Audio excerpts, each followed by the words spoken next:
in the Okay, we're going live, all right?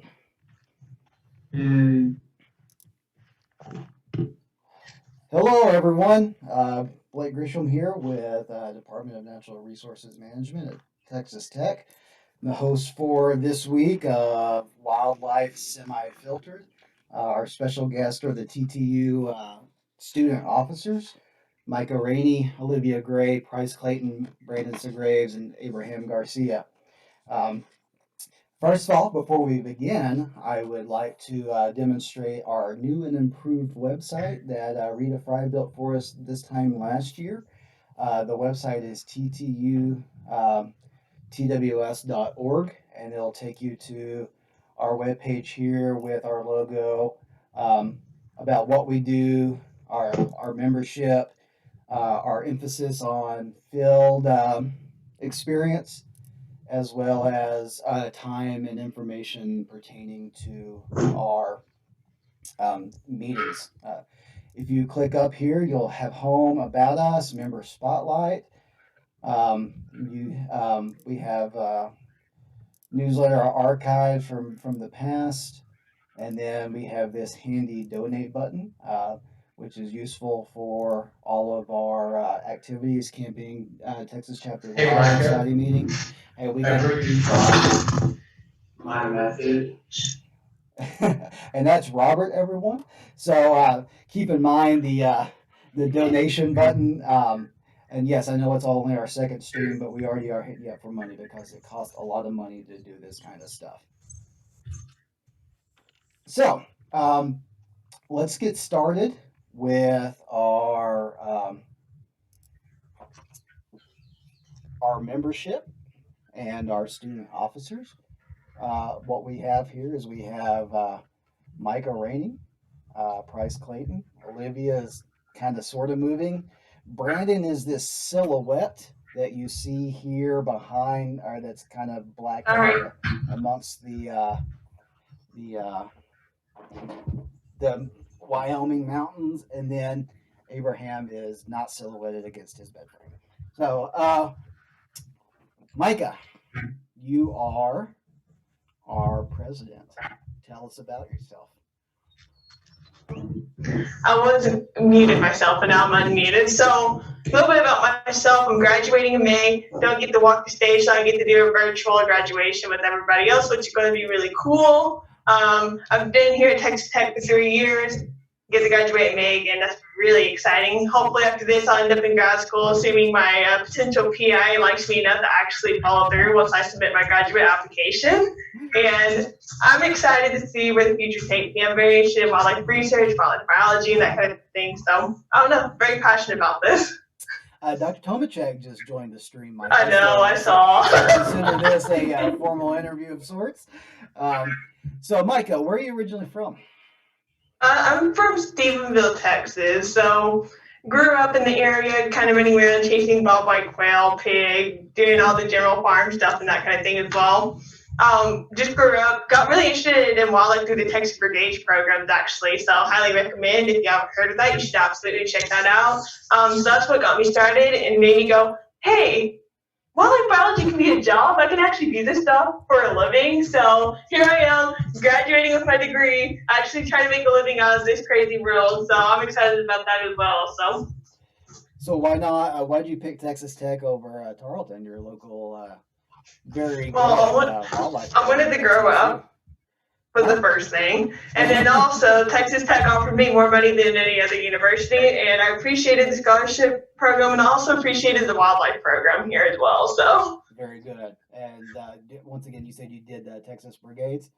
Yes. Was that the Bobwhite Brigade, or all of them, or Buckskin Brigade? So Rolling Plains Bobwhite, the Waterfowl Brigade, and South Texas Buckskin. Hey. While we're on the horn here, if you check the chat, Dr. Lalo Gonzalez at Soros just announced that looking for graduate students working on pronghorn. So with that segue, Olivia Gray, tell us about you. So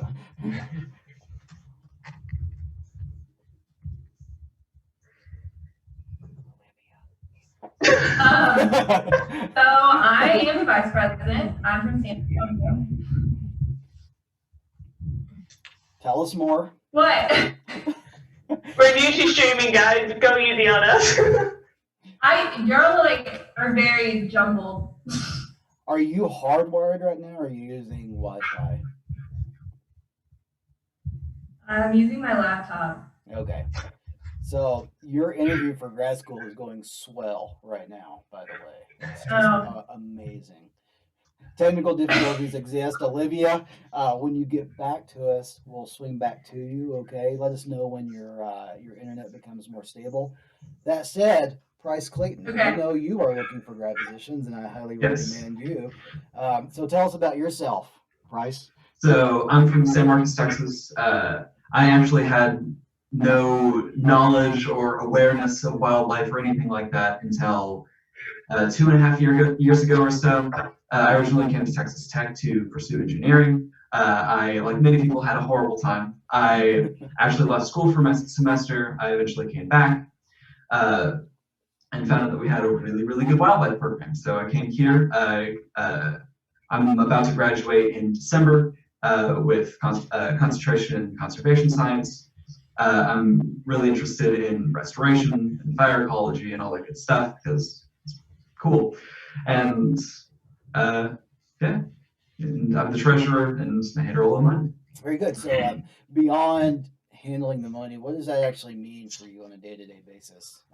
Being treasurer? Yeah, being treasurer. So especially earlier in the semester and in the year, I was dealing a lot with designing t-shirts and handling getting purchases in for Logie bots and banners for whenever we were tabling, doing events like that. Whenever we went to the meeting for the Texas chapter of Wildlife Society, I helped pay for hotel rooms, make sure that everyone had somewhere to sleep, which is great.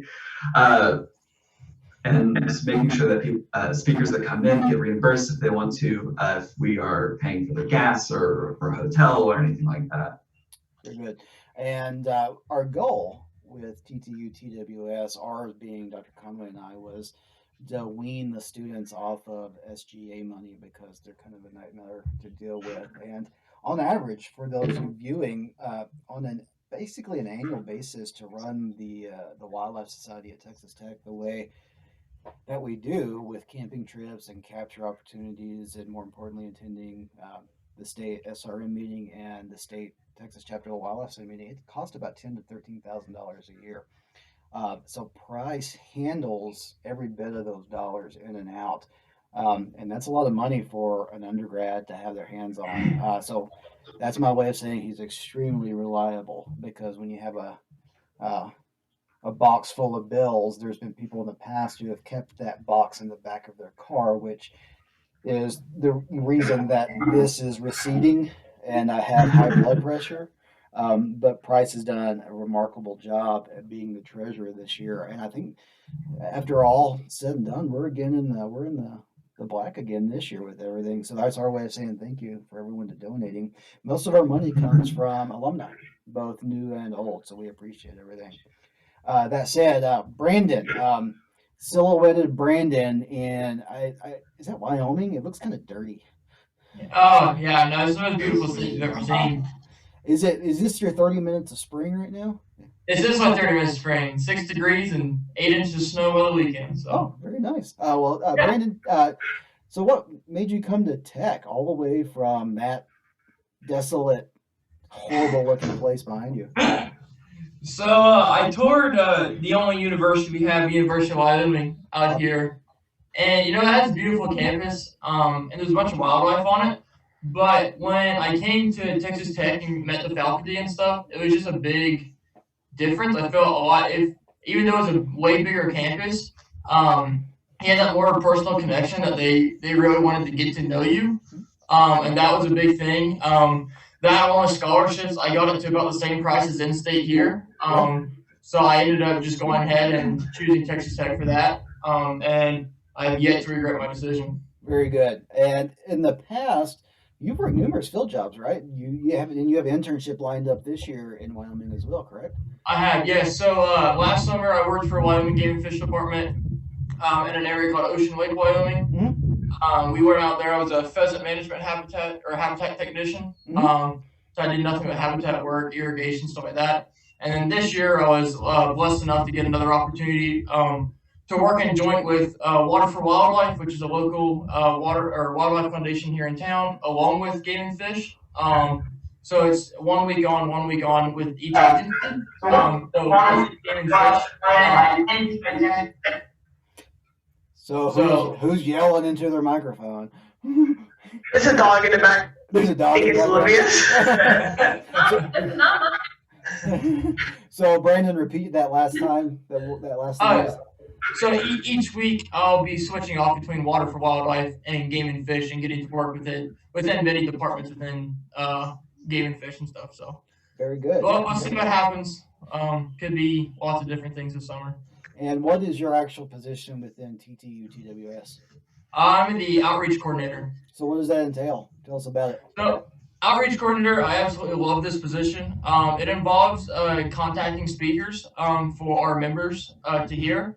So it's a really great way to get your name out there, get my name out there, and also get the club's name out there. Because we get to bring in people like Dr. Tomacek and stuff to come out. And then that hooks up other opportunities for us in the future. So this is a great opportunity that I really liked. Along with this, we also do events such as getting our youth hunting or helping with youth hunting opportunities and stuff like that. So I really enjoyed this position and getting to meet all the new people. Very nice. Abraham, it's your turn. And I'll introduce Abraham as our only non-NRM TTU TWS officer.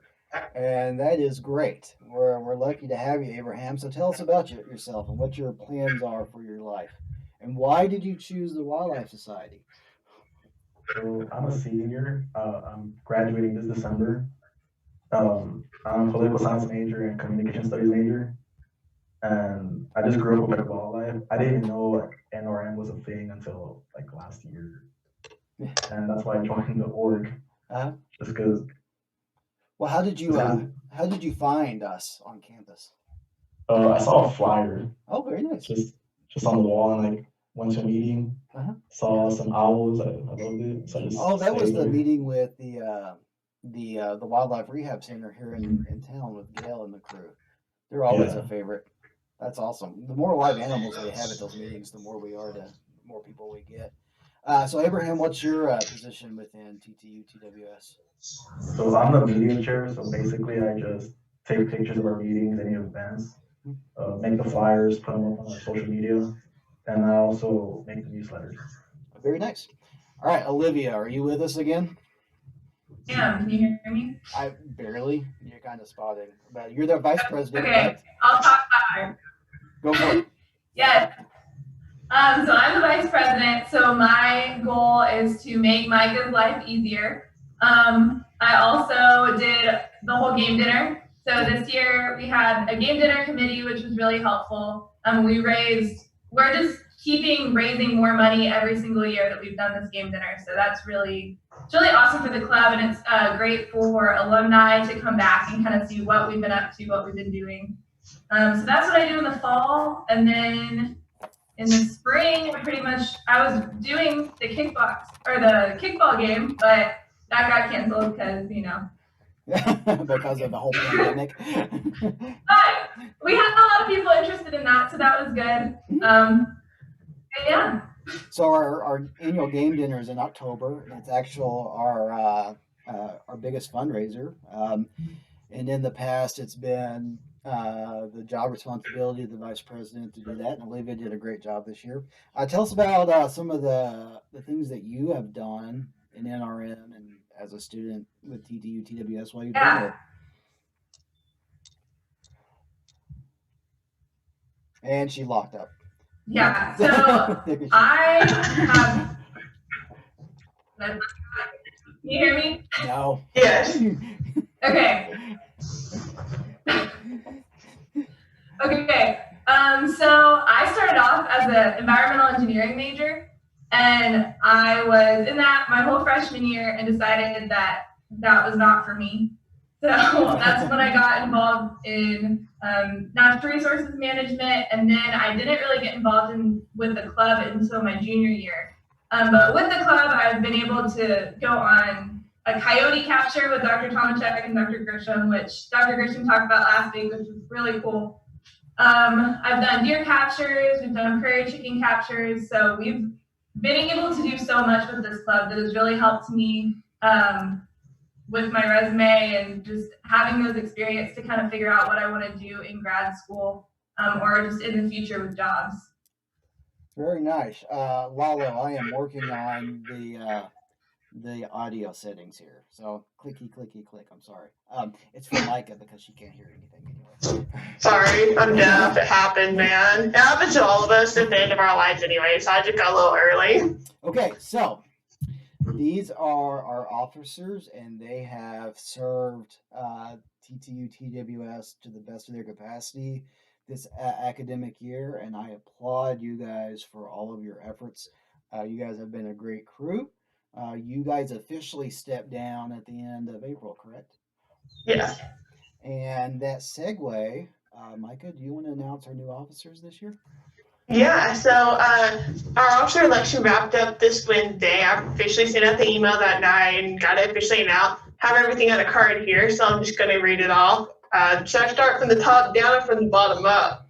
Your choice, Madam President. I'm starting from the top down then, because that's how I've written on here. Okay. So our new president that will be taking over our position is Sophie Morris. So she's been heavily involved throughout the club. She's actually worked a lot with Olivia on the game dinner stuff and that kind of thing. She is amazing. I'm really excited to see how she goes and to see in the position. So for our vice president, our new one is going to be Brandon Sagraves. There he is down there at the cylinder. I don't know if I'm pointing the right way. So he's done a great job as outreach coordinator. I'm excited to see how he'll do as vice president. It'll be Olivia's job to teach him all the secrets and all the ways of getting things done because they're both pretty good officers. Our new secretary will be Lainey Taylor. She joined us as a freshman this year, has been pretty involved in the club. I think she went on a camping trip and that kind of thing as well. So we're excited to have her involved. Our new treasurer is going to be Justin Dawsey. So we're very excited to have him. I actually had the opportunity to go with him on a trip to the cycle conference down in Austin this November. I got to know him really well, so I'm excited to see what he does in the position. Our new media chair is going to be Peyton Hess, who again is another freshman that's been pretty active and involved and excited about the position. Our new outreach coordinator is going to be Joanna Feast, and our new ad council representative is Quentin Tarvin. So I probably butchered the last name. I'm sorry. That's good. Congratulations to everyone, and welcome to the shit show. Sophie and Brandon, you're going to learn about the email capacity of myself, Dr. Conway, and Dr. Coldren, which can exceed up to 400 emails a day, okay? So check your damn emails for us, all right? Because that's how we communicate with you guys. So congratulations to all of our new officers. We look forward to actually seeing you and working with you over the next coming years. You have some really big shoes to fill. This cohort and the previous 5 cohorts have listened to what Conway and I have been saying about developing a culture of family, and we are on a hot streak. I mean, I think we're the only TWS chapter to have a stream right now. Now we want to see everyone else, and would gladly help all the other chapters around the state help do something like this. But I'm thankful for all of our officers and everything they've done this year at getting us one step ahead of the competition on absolutely everything. So congratulations, guys. Well deserved. Micah, we got one more bit of business before we start playing note cards, which is a poorly developed game, and I'm going to make it on the fly like I do my lectures. Will you demonstrate to our viewers what our newest swag is? Well, I just got this in the mail today. It is pretty lit. It's this fancy schmancy little hat right here. Looks pretty sick. Dr. Conway said it was off to the side and off center. That's how it's supposed to be, guys. It's a lot of fun. It fits pretty well, I reckon. I mean, it's a hat. It's just a good lid. That looks like a Richardson 112, which is the fancy model that everyone likes these days. Yeah. Yep. Yes. And Conway, we have to get the geology department out here to age Conway, so don't take his comments to heart when it comes to personal fashion. I mean, if it was a plaid and sit up on his hat real tall like Les Miles, maybe, but everything else. Ignore. I love the hat. I don't know how we're going to sell them just yet because I don't want to place orders and have Micah selling hats out of her home office for the next 3 or 4 weeks. The last time I screwed up and did that, like I posted on Facebook one day, like, hey, we have all this swag. I think Micah spent the next 72 hours selling T-shirts and hats. And we made like It just blew $500. up. I could not even go to sleep without my phone just going off. It was insane. Thank you all for your support, but also we learned a lesson. Dr. John Tomachek wants to know how does one score one of those, and as acting TWS president, one will be gifted to you, John. As for everyone else, they're $75. How much do they cost? Oh, okay. We don't know yet.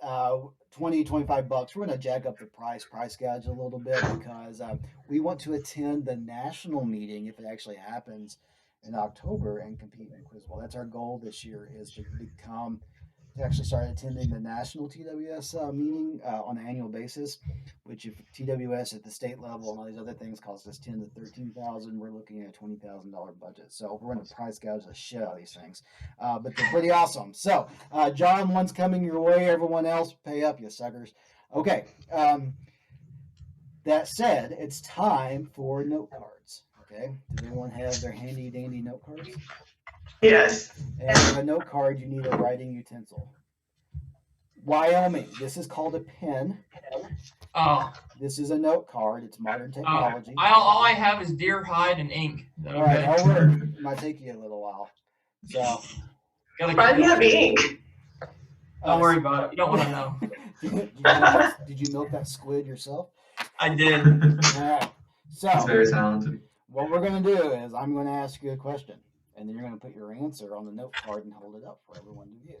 So we did a little trial run, and it actually works if you write normally. It comes back around, and you should have seen our pre-show audio-visual testing. It was horrible.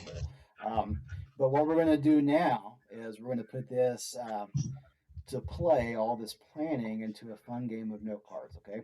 The answers can be serious. They can be not serious. It can be whatever they want, okay? So, that said, question number 1. What is your favorite thing about being a member of the Wildlife Society at Texas Tech?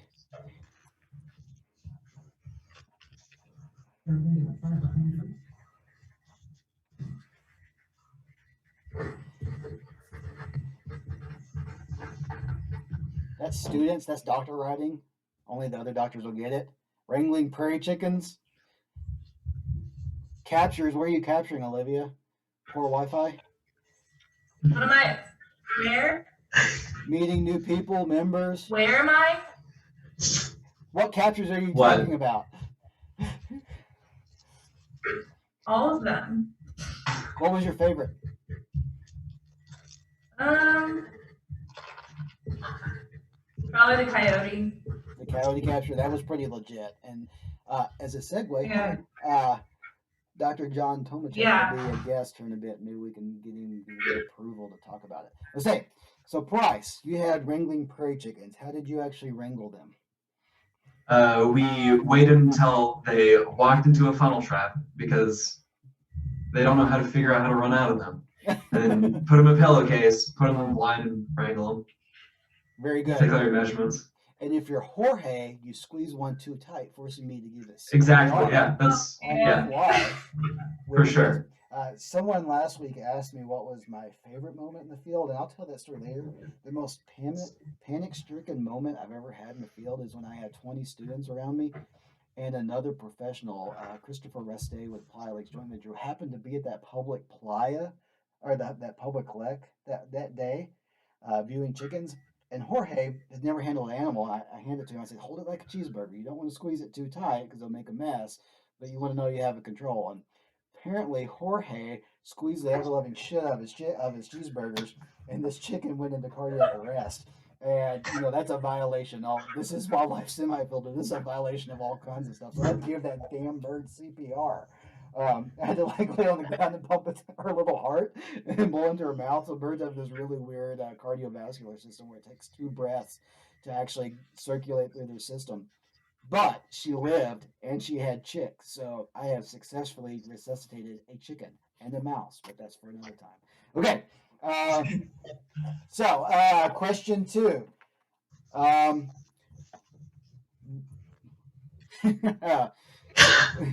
Abraham, you can't answer this because you're not NRM. What was your favorite NRM class and why?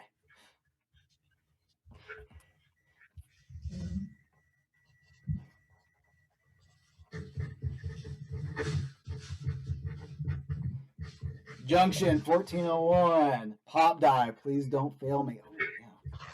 This is my course because it pays me. That would be wildlife pop dynamics as well as NRM 33. And not habitat management. Is that mine or someone else's?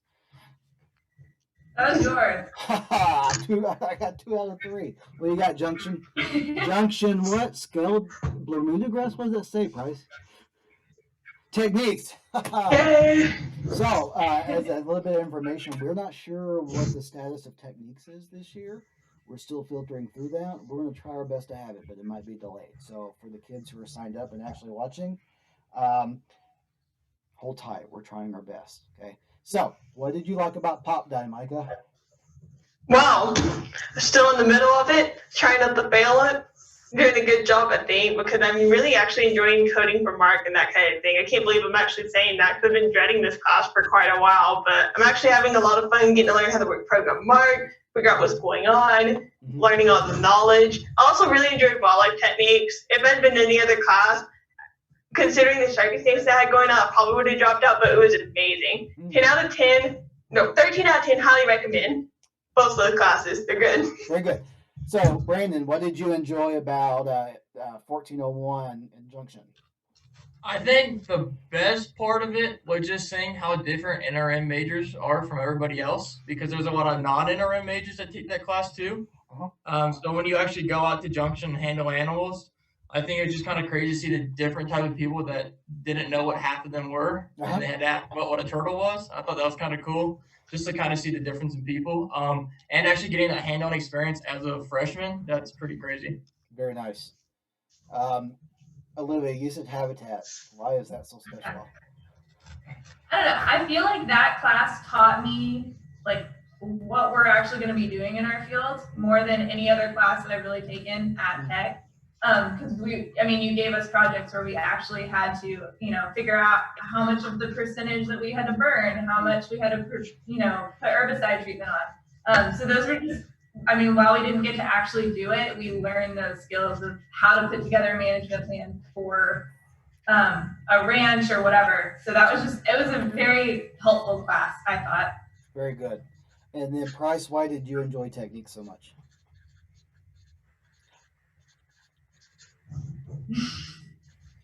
We can't hear you, Price. Oh no. I can hear you. You sure? Yeah, Yes. there you go. Okay, cool. Because I love suffering. It's the best. You love suffering. I love suffering. It's the best. Why did we didn't make you suffer? Oh no, it wasn't that bad. Everyone says, "Oh, it's a nightmare. It's horrible." I thought it was fun. I think it was just really interesting being able to get to see everything that you really do. You get to go out, capture turkeys, like sit in the blind, sit in the truck, wait, and wait, and wait, and wait some more. And we really don't make you guys wait that long. You get experienced in Oregon what it's really like, and that was just a small bit. Like for capture animals, it can take months to capture. Oh yeah, for sure. But doing that and having being relatively isolated and being like a close-knit group and becoming really good friends, like now any class that I go to is like, oh, I knew you at Junction, and it's like I know all these people so well. Yep.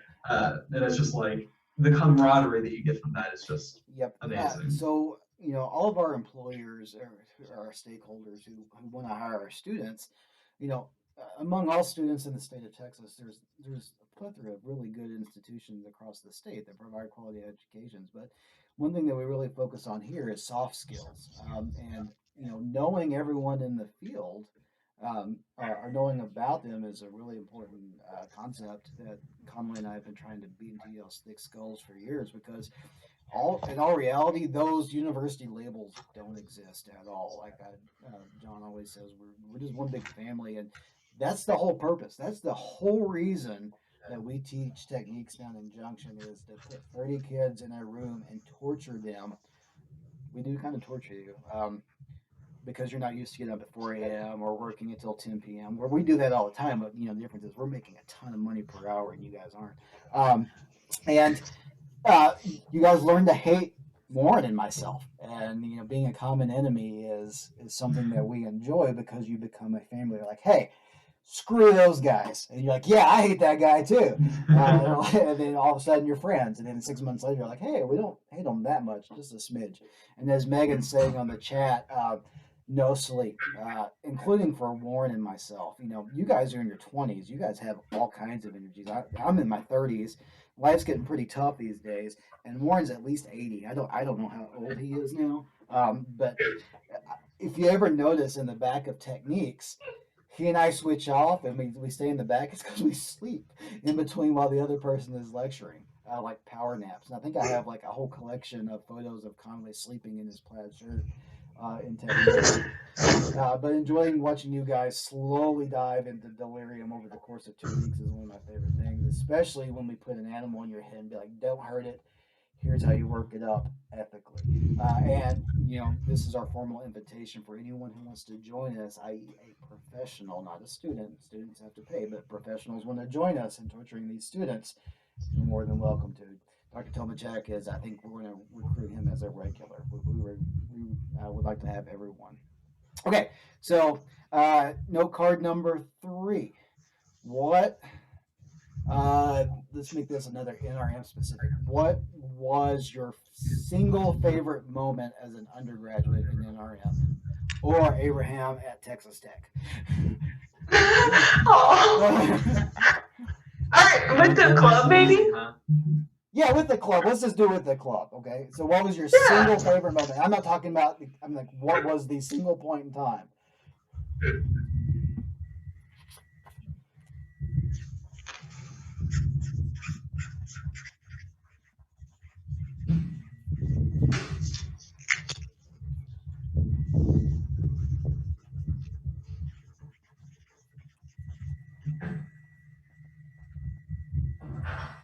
Okay.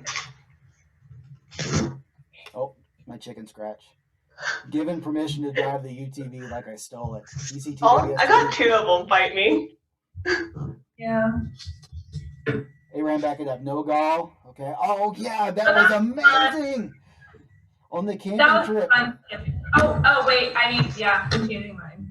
So I'll tell the story about Nogle Peak because Price, if you're looking for a grad student who's just like a little nimble squirrel, him and Justin Dawsey went up Nogle Peak like they have like a spare.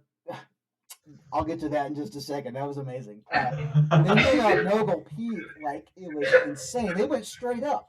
So when you start at Nogle Peak, it's like what, 7,000 feet, Abraham, or something like that. And what's the peak Price? Like 9,000 or 10,000 feet. It took those squirrely little guys like 2 minutes to go up that thing. We're like, oh, it's no big deal. And they went straight up. And myself and McClellan and James Ray. Me. Was it you too? And me. Yeah. I thought my lungs were going to explode. But once we got there, you could see all of western New Mexico. That was an amazing camping trip. And that was the camping trip where we grilled the cantaloupe. And the orange. And the orange. Do you still have the list on your phone? The tier list. I do. Should I go get it? Yeah, get it so we can read it off to our audience because people Okay. are like, I'll leave it. So, what was yours, Price? Mine was getting on the crane capture. It's amazing. We didn't capture any birds, but as an FYI to everyone, Kathy did put out all of her PTTs on cranes. I tell students in Techniques all the time when we capture turkeys, I'm like, you are experiencing my experience of sitting here for years and knowing what to do and what not to do. That's why we capture turkeys. Everywhere else, you expect to spend a lot of time messing things up, getting there. And what I'm really thankful for the past 2 years on the crane captures is we didn't capture shit, but Kathy did capture things. And students who persevere and have a good time doing it are the ones who make the best grad students because, in all reality, everything goes wrong in the field. And that week, nothing went wrong. Justin got trigger itchy and shot early on birds, but he redeemed himself and caught a ton after that. And I've done it too. I've shot early on turkeys. That's a mistake. Those things happen. But what I appreciate a lot among all the students who went on that capture was it was cold. We were in the blind. It was fun, and they had a good time. So, Brandon, tell us about your UTV experience with the whitetails. So when we went to capture whitetails on the East Foundation, they needed another UTV driver. They asked if anybody knew how to drive them, and I was like, well, I do. So it was a super cool experience because I got to lead kind of a team. I was in charge of the GPS, and they said, and I've never been to the ranch before, so they said, all right, here's our marked location of where you need to drop them back off at. Go follow the helicopter. And they're like, trees that are like 3 feet and under, just run them over. We don't care. Yeah. And I'm like, sure? And they're like, yeah, we don't care. Just run them over. So Yeah, like you did. Exactly. They're just saying, just drive it. They don't care. Like when they told me that I could drive it like I stole it, I'm like, you guys realize I'm from Arkansas. And I grew up on a 4-wheeler, and I could drive that thing sideways. I'm actually a certified UTV or an ATV safety trainer with USGS and a few other places. And getting on one thing's like tingles my redneck DNA. So I was like, hell yeah, I'm about to let this motherfucker go. And well, I sent my filter, so there's the first F-bomb of the trip, of the thing. It was amazingly fun. I've never experienced so much adrenaline. And then watching the professional crew work was amazing while trying to keep up. I'm not going to say anything else about it. But Abraham, what did you have when you posted?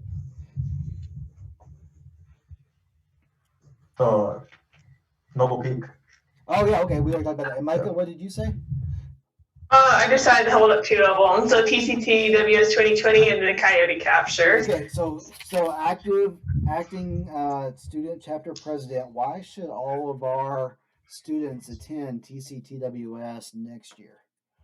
So, from what I've seen, from every student who managed to go to TCTWS, that's really the point in which you really start to bond with a bunch of your fellow club members and stuff. Because thrown in a hotel room with 3 other people, and you're getting it going and big people. It's quite an experience. It's a lot of fun. So if you're going for fun, that's amazing. It also helps you professionally in that you really get to learn how to network. You really get to kind of put your training wheels on and really try to go for actually trying to network with people and go to a professional and introduce yourself. And it's a great opportunity for you to figure out, kind of get more of an idea where you want to go in life. Get to talk to people who've had those experiences, and most people who are at TCTWS are very friendly and really want to help you succeed. So students that take advantage of that are really setting themselves up for career success.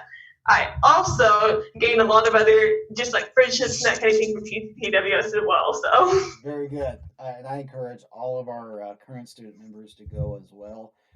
Like I said, we work very hard to offset the cost, but like I preach to you guys all the time in the meetings, I've seen your bar tabs. You can afford registration and going to TCTWS. And what a lot of students don't seem to get is engagement's a two-way street. And then where you're at in your career, and even my career, everything you do is an investment into your future. And the more you invest now, the larger the dividends pay off in the future. So everyone should go, and we'll find ways to make sure that you go. And next year, I think, where's it at next year? It's in the Houston area somewhere. John, can you chime in? Where is it at next year? Houston, thank you. Houston. Very much. And we'll be there. And we'll be there to work and participate and have lots of fun. The Omni Galleria. We're going. All right. So that's enough for note cards because we spent 40 minutes doing this one thing, which is okay. Now's the time for students versus professor, where this is a game that's made up because I am totally winging this. And what Dr. Carlos Arlalo Gonzalez at Sil Ross has just announced that they have multiple MS positions opening up at Sil Ross this fall. So I encourage you to contact Lalo or Dr. French. Or even Dr. Harbison at Sil Ross about those positions. And there's hashtag BRI, Sil Ross. Thank you guys for being good partners and good colleagues and good friends. You guys have a good night, Lalo. Okay, so what we're going to do now is each officer has been tasked with showing their favorite animal to the stream, and then we're going to play a game called Students versus Me, where I don't know what they're going to show. but I have to give the taxonomy of the animal, and then we're going to go back and forth with facts until one of us is incorrect. And I hope somebody's good at lying because I'm pretty good at bullshitting, so I'm just going to start making stuff up here as we go. But Megan's going to keep score for us, and the winner gets absolutely nothing other than pride. Okay? So, Micah, you're our president. Go first. I think I should go last, Oh, personally. you want to go last? Okay. Who wants to go first? Abraham looks like a candidate. I saw him raise his hand. That's not fair. He's not an NRM major. He's not supposed to know the ins and outs of all our wildlife. So, What about Brandon? Brandon, go. All right. Go grab one. All right. Let me see. Yeah. Let me go Just wrestle. go grab one from your backyard. There's one up on that mountain somewhere. Okay. Let me see. Hold on. Let me see if I can do this while sharing screen. Got this, bud. Oh, geez. I don't. Oh, there it is. Okay. Hold on. Yeah. Make sure it's safe for family stuff, okay, before you display. Oh, it is. Okay. Believe me. Oh, hold on. I don't know. I have a demonstration in my room. If you want me to grab that. You guys are so technology inept. You always you always make fun of us for not knowing how to do a YouTube video. Oh, I'm But terrible. when it comes I to this admit. I class- admit. Don't group me in on this. Come on, Wyoming. Okay. I have no idea how to do this. Price, I you hit- do it. You're Come on. I believe in you. Let's see. I'm giving you the brain waves. Oh, geez. Now it's glitching out. Okay. It's not gonna work. Wait, what if you just acted out the animal? Split charade. It's a coyote. I know it is. Oh, it's the coyote. That's what I said. I got an example. I got one in my room right now. I can show you. You have an actual coyote in your room. Just Wow. Hashtag Wyoming stuff. Well, I mean, I have not a living coyote, but I do have a coyote in my room. Okay, so kingdom, phylum, class, order, family, genus, species of a coyote. Kingdom Animalia, phylum Chordata, kingdom, phylum, class, Mammalia, kingdom, phylum, class, order. Fuck, it's been a long time since mammalogy. I'm gonna skip order, family, Canis latrans. I don't remember all of it, to be honest. So I think I'm missing order and kingdom, phylum, class, order, family, genus, species. It's Canis latrans, isn't that the latest genus species for coyote? And I think I It's remember. just, yeah, genus is Canis, and then scientific name is Canis latrans. Okay. And your order is Carnivora. Okay. Did I say that? No, you said that for family. Family's Canada. Canada. Okay. Yeah. Very good. Thank you. Okay. So I'm not doing very well right now. So coyote facts. Go for it. Wyoming. Average lifespan of a coyote is 10 to 15 years. They're nocturnal. I got an orange in my mouth. Their favorite prey is rabbits. They're omnivores. How do you know they select rabbits? That's their highest source of protein. Protein's a I'm macronutrient. pretty sure. All right. Well, you're already messing this up, so that was way too easy. John is really disappointed in you. Okay. Getting text messages from him. Come on, nigger. So coyotes are actually one of the most flexible species in terms of food on Earth. That's why they're one of the reasons why they can inhabit almost every ecosystem on Earth is they can switch. They'll get rabbits and then they'll get baby deer and then they'll eat berries and all those good things. And there was actually a really good study in, I think it's in the South, in Mississippi or Alabama, that shows that in the fall, when bow hunters start hunting deer, coyotes will start tracking the hunters because they'll give them the old Texas heart shot, i.e. they'll shoot them with a bow in the butt, thinking they got a big old buck. The deer runs off and dies, and the coyote has a free meal. So coyotes are among the most interesting and intelligent animals on Earth, and I concur that is a very cool animal to have a favorite as.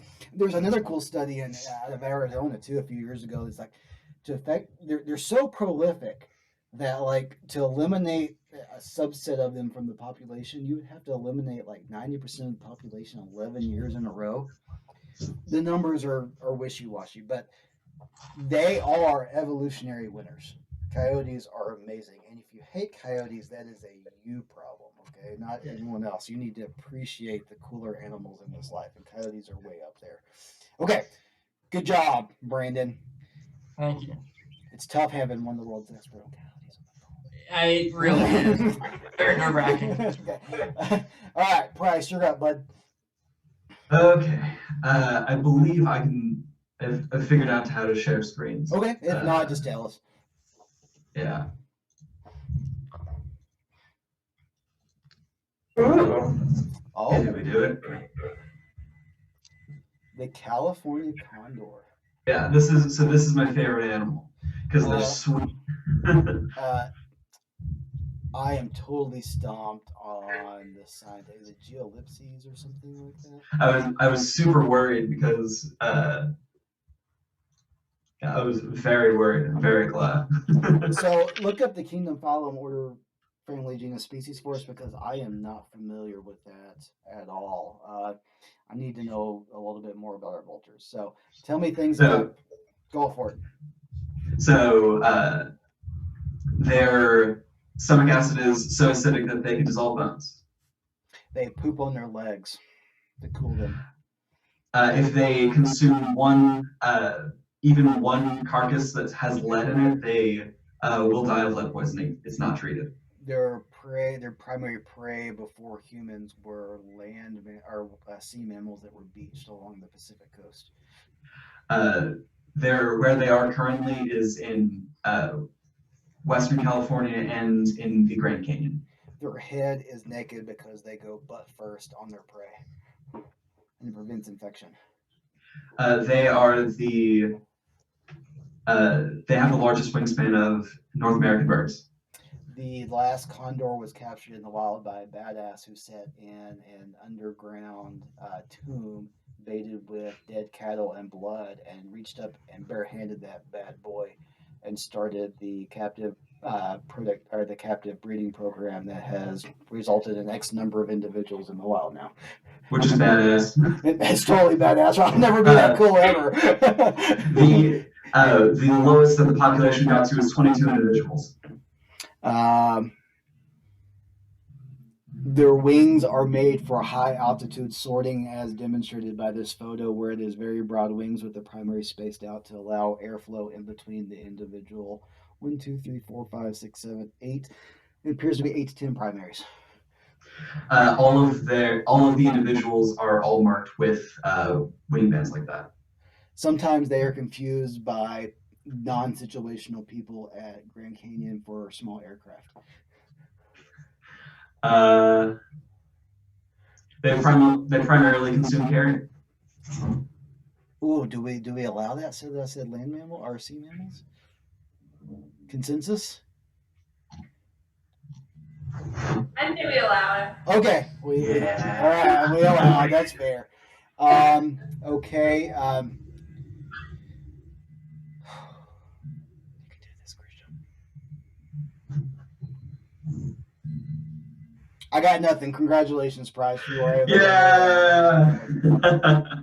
Everyone look up information on California condors and look at various NGOs and what U.S. Fish and Wildlife Service is doing to conserve those amazing creatures. Very good animal. Okay. Brandon is gone. There is a chair there. Incredible. Oh, wait. There he is. Oh, Yay! Did you have to go get that water from the river, sir? Dude, there's a well out back. I had to go out, bring up the bucket. Okay, Olivia, you're up. Okay, let's see if I can share my screen. You see it? Yes. Ooh, okay, very good. I can't see it. Outline. Okay. Okay. Let me write this out so I can do the taxonomy. Okay. You got this. Yeah, I'm getting there. It's been a while, man. I took mammalogy in 2003, I think. Hey, you don't want to know how old I was.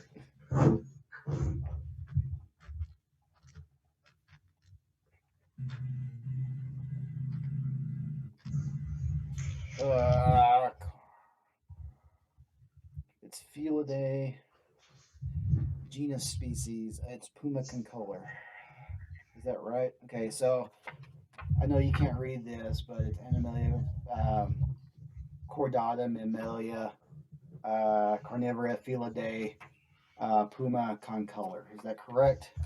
With the current taxonomic assessment of these guys? Does anyone know? I think so, but to be fair, I got distracted halfway through it. It Olivia, do you is know? Animalia, chordata, mammalia, carnivora, filiforma, felidae, felinae, puma. P concolor. I'm the best there is. Not really. That was a wild guess anyway. Okay, go! Okay, so Olivia, tell me one fact about murder mittens here. They are the largest cat that can purr. They can purr? Yeah. Wouldn't that be embarrassing? The last thing you hear before you die is a purr. Okay, anyway. I don't know much about big cats, so I'm going to start. They have their average litter size is 3 kittens. 1 in 6 cubs live to adulthood. The average lifespan is 8 years in the wild. It's 12 years. Oh, you win. Congratulations. So the way to get me here is to pick a mammal and or a reptile because I know nothing about these creatures. I'm surprised no one's picked Herbst just to end it, you know? Oh, yeah, we just got him over. I do know that this lovely little cat right here, look at those murder mittens. Can you imagine that thing eviscerating you and laughing at your existence as it devours your intestines first or your liver? I think the liver is the tastiest part of the human. Don't quote me on that. Okay. There's a lot of iron in it, I guess. I guess so. Okay. Okay. So I am not doing well. Megan, what's the score? Blake 1,000, students nothing? In your dreams. I'm gonna die. Abraham, do you have a favorite animal? Yeah, I put one. Let's do it. Let's see, let me share. What did I do? In the bottom row, there's the green thing that says share screen. Yes. Oh, okay, cool. Students 11, Grisham 9. Oh, I'm gonna catch up. Ah, come on. Oh, yeah. We need Plaid Man.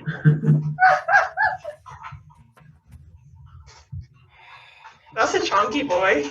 Well, That's look my at scientific. that That's thing a- ultimately forages. American alligator? Is it an American or is that a saltwater alligator? Hell, I don't know. It's a saltwater crocodile.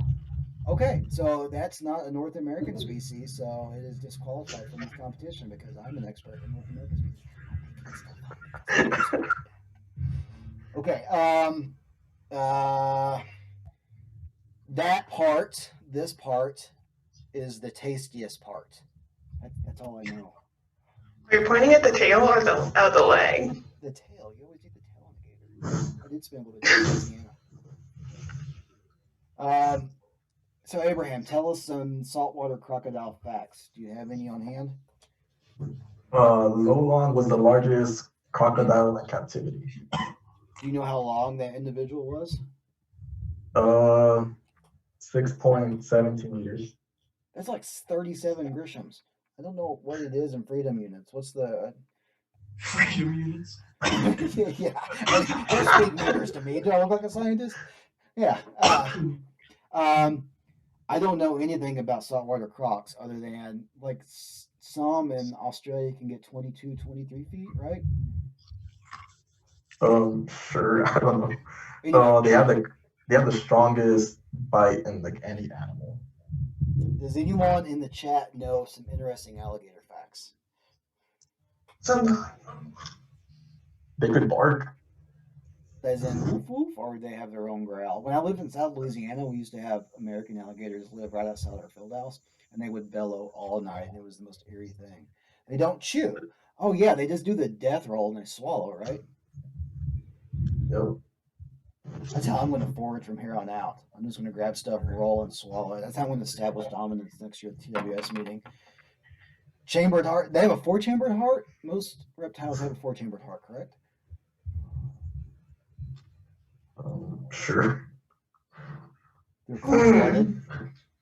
Oh, most reptiles are not susceptible to infectious diseases. Which would be nice to be a crocodile right now. I can actually go outside and have contact with all my friends and family. They can swim as fast as they can swim really fast. So Ian, our resident reptile person, says the jaw pressure is strong enough. One hand, so if they're biting down and you're within that, you're doing. But if you reach down and grab their snout, you can hold it closed, right? Okay, so Ian's dropping all kinds of facts here. With climate change, reptiles and amphibians are going to be kind of climate change losers because their sex ratio of their offspring is determined at which the eggs are incubated at. If you have a warmer Earth, then it's going to be skewed to one sex or the other, which is actually a secondary population parameter compared to a primary. But it's still, if you have more males to females, depending on the mating system, you could have some serious impacts there. So there, Rachel chimes in. She knows all kinds of cool facts. Okay, so Abraham, thank you for that amazing animal. Micah, let's do you real quick. Okay, you're going to love this one. Okay, It's gonna be great. let's do it. Please be a pheasant. What is that? It's a pig. Your favorite animal is a Minecraft pig? No, I just wanted to know the mess with you. My favorite animal is actually, I can't figure out how to get rid of this. Oh, there we go. My favorite animal is actually a redhead duck. Okay, so you like redheads. Yes, they're pretty cool. Here's a picture. Okay, so kingdom, phylum, class, order, family, genus, species. Oh my god, I should know this. Birds have standardized common names, so which is good for us who. I have it pulled up, so Okay. you're on the clock. All right.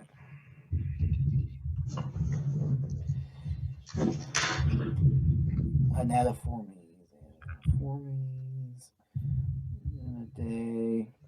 It's Anthia because there are swimmers. I don't know their species.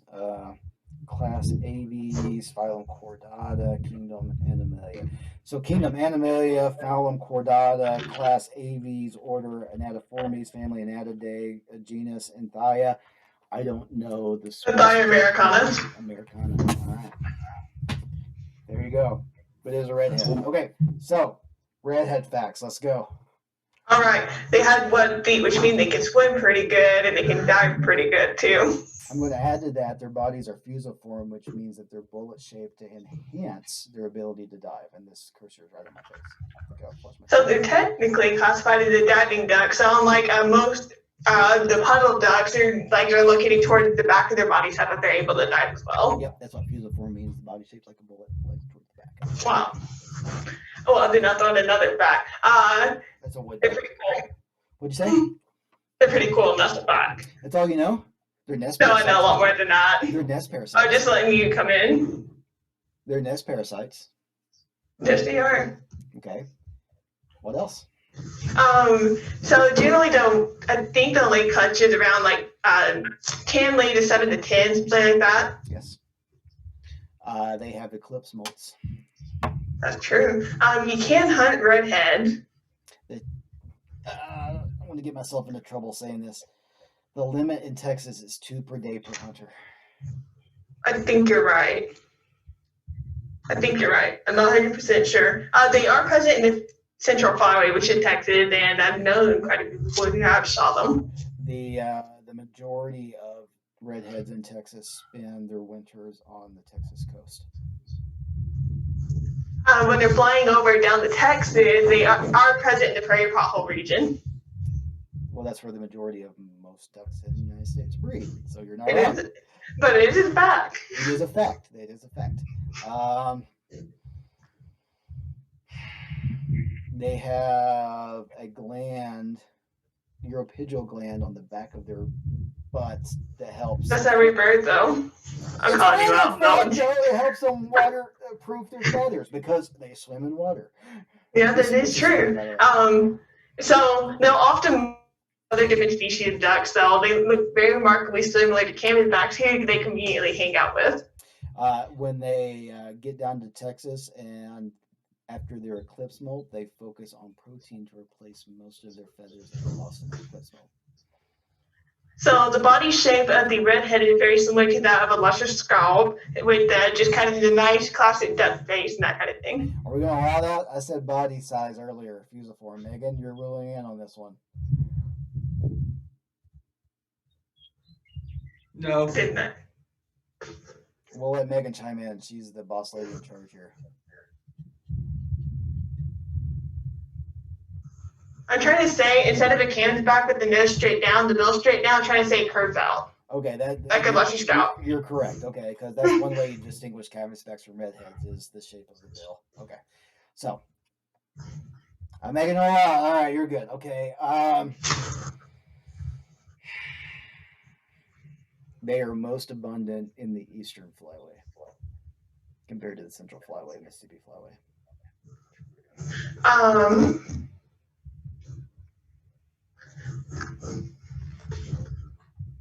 Oh no.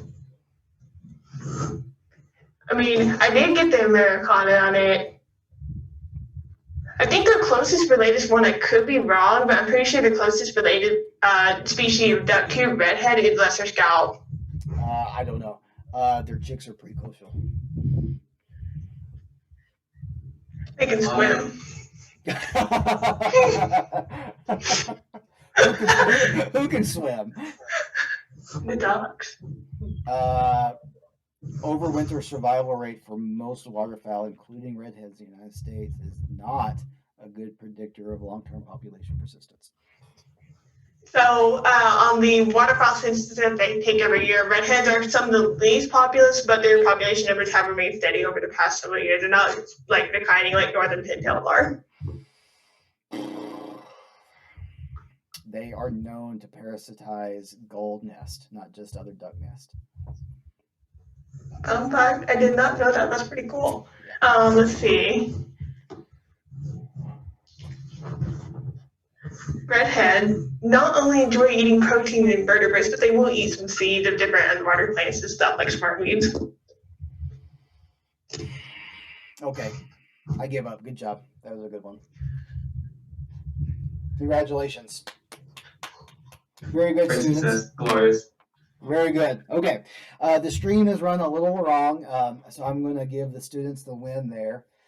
Before we go, before we bore everyone to death, we did have this little game planned for called Chunk or Not Chunk, but I'm going to save that for next week or when Dr. Tomacek is here because he is also a fan of the Chunk scale. And to go into detail, we're going to talk about optimal foraging theory in a bit and how animals optimize energy intake in lieu of caloric expenditure. But we'll save this for next time. Just know that fat animals in the wild don't typically exist. And the reason we're talking about that is because we're all in quarantine, optimal foraging mode right now. So that's a friendly reminder to all of our viewers to please try on your blue jeans and dress pants because your sweatpants are going to lie on you, okay? So Megan has the official count, students 24 facts, correct? Blake 21, so I concede congratulations to the students for one-upping me this time. The next coming weeks, we have a few special guests on the stream. On 17 April, Clint Perkins will join us to talk about endangered skunks and skunk ecology, which I'm super psyched about. I'm on his committee, and mammalogists tend to speak in this native language called Latin, which I don't understand. So, and he studies some skunks in the Katy Prairie. I don't know specifically. It might be a hognose snake. I'm not sure because, once again, they only speak Latin. But it'll be fun to have him on here to talk about skunks and skunk ecology. On 24 April, Dr. John Tomacek will be here, and he'll talk about mesocarnivore ecology. And I went ahead and included insights from him as the current president of the Texas Chapter Wildlife Society. He may or may not speak as behalf of the president, but that's for him to decide as El Jefe. On 1st of May, Tiffany Lane with U.S. Fish and Wildlife Service will come and talk to us about life as inventory and monitoring biologist. And one thing that I really liked that we're going to continue to do is our officers are going to join us for the stream, because this one was much more fun than me rambling for an hour about myself. So with that, thank everyone for tuning in today. I'm going to put it back up on the officers here. I'm going to allow them to say anything they'd like to say before we part ways for the evening. Ladies and gentlemen, do you have anything else? So, kind of speaking on behalf of my officer team, I guess, and you guys are welcome to speak as well. Just we're wrapping up this year. We're all stepping down at the end of April and everything. I really want to thank everyone who supported us throughout this year. I really want to thank my previous officer team. Olivia, Price, Brandon, Abraham, and Ryan have done an amazing job working. And I mean, the members have been amazing as well. I'm really kind of honored that I got to lead you guys. I'm disappointed we didn't get to finish out with meetings and whatnot, but that's okay. That's the coronavirus for everyone. So hope that y'all okay and doing well in quarantine, and we'll officially have everything transitioned by April 29th. Then at that point, you'll have your new officer team ready to lead y'all a new bunch of fresh faces. So it'll be fun all around. So thank you, everyone. This position meant a lot to me. I'm sure the officers can say that as well. So Very good. Anyone else? Yeah. Oh, go ahead. You want to go, Brandon? No, you're good, Olivia. She's all locked up again. Go for it. Okay. Um, being the lucky So duckling, Olivia, speak next. I know. Okay. So I had a really fun time being your vice president this year. I mean, it kind of sucks that we didn't get the end of the year, but I think that we had a really good year the rest of the year, so that really made my senior year really great. Working with y'all. I have one last thing. Since Brandon is going to be the vice president next year, he's going to need help with game dinner committees. So expect an email from me this week asking for game dinner committee members. Just expect it to take time to help with it. And I know that sounds kind of harsh, but it's a lot of work, and Brandon's going to need y'all's help. So be thinking about that. It's a really fun thing to put on. And it's a great thing to put on your resume also, as like I helped plan this event. So just be looking for that. But I love serving for y'all. Very good. Thank you, Olivia, for everything you've done. The game dinner is very hard to do. Brandon, you're up, bud. So being the lucky duck and get to be an officer again next year, this coming year, I'm going to take everything I've learned this year by working with this amazing team and put that into practice next year as well. If I can live up to what we did this year, I'll be super happy at the end of next year, knowing that we did everything we can. I'm excited to see this club grow even more than what we have this year. And it should be a great future year with all our next officers that we have coming up. I agree. Price, Abraham, do you guys have anything to add? I'm not going to make us go on too much terribly longer, but thank you everyone for the opportunities and getting to meet all the people that I have. It's really very fortunate. I'm just gonna say, like, good luck to all new officers, and pretty sure it's gonna be awesome next year. Yep. Good luck to next year's officers. This is the most normal I felt since I got back from Oregon, to be honest. yeah, same. I really appreciate you guys tuning in, and I kind of try to ignore it, but this was a general reminder that I miss you guys, and I miss my students and my colleagues a whole lot.